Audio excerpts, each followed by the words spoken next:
করিনি, মানে রান্না করা হয়নি। তো ভাত করেছিলাম আর ডিম ভাজা করেছিলাম। তো রাত্রেবেলায় দেখি ভাত বসাবো দুটিখানে। আর এই ফ্রিজে কী আছে দেখি, মাছ আছে। দেখো এটা সরষে বাটা আছে, আর এই যে মাছ। চলো মাছের ঝাল করবো আর সরষে বাটা দিয়ে।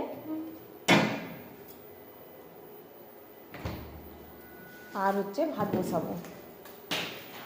এটা পড়ে গেল, ফুলটা পড়ে গেল।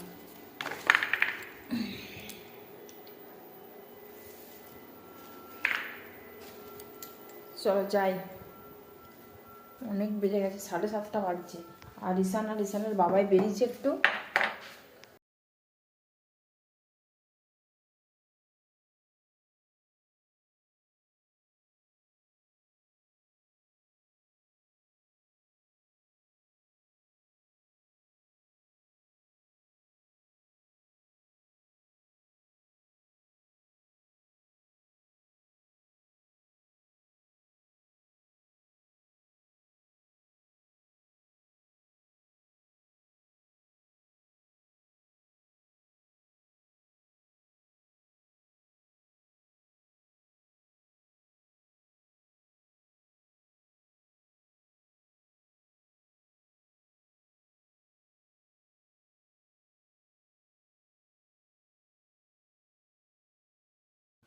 তো এই যে দেখো এখানে এসে ভাতটা বসিয়ে দিলাম। তারপরে দেখো ফ্রিজ থেকে যে মাছগুলো বের করেছি সেগুলো একটু করে জল দিয়ে দেবো।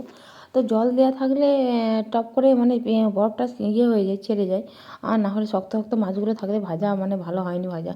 তার জন্য একটু আগে থেকে, এখন কটা বাজছে না, এখন প্রায় 8টা মতো বাজছে। তো তাহলে যখন 9টা 9:30 সময় ঈশানকে পড়িয়ে তারপরে রান্নাটা করবো, তখন কি মাছটা বেশ নরম হয়ে যাবে। আর এদিকে দেখো ভাতটা ফুটে গেছে। আর এ দেখো মানে ওরা ঈশানের বাবাই এলো জব থেকে। তো কী নিয়ে এসছে দেখো, একটু চাউমিন খেতে বলেছিলাম যে মন যাচ্ছে চাউমিন দিয়ে আসবে, আর একটু চিকেন পকোড়া নিয়ে আসবে। তো এগুলো আমার বেশ মাঝে মাঝে খেতে ভালো লাগে, চাউমিনটা আমার বেশি ভালো লাগে, এগ চাউটা। তো এই যে দেখো টেস্ট করছি। তো বনলতা থেকে নিয়ে এসেছিলো এগুলো, বেশ ভালোই লাগছিলো। পকোড়াটা নিয়ে আসেনি, মানে চাউমিনটা নিয়েছিলো। রাতে দেখো ডিনারে কী কী আছে, ভাত করলাম, এটা ডাল সেদ্ধ হয়েছে একটু কড়াই নেড়েছি, এটা মাছের ঝাল, আলু সেদ্ধ, আর হচ্ছে মুসুরির ডাল।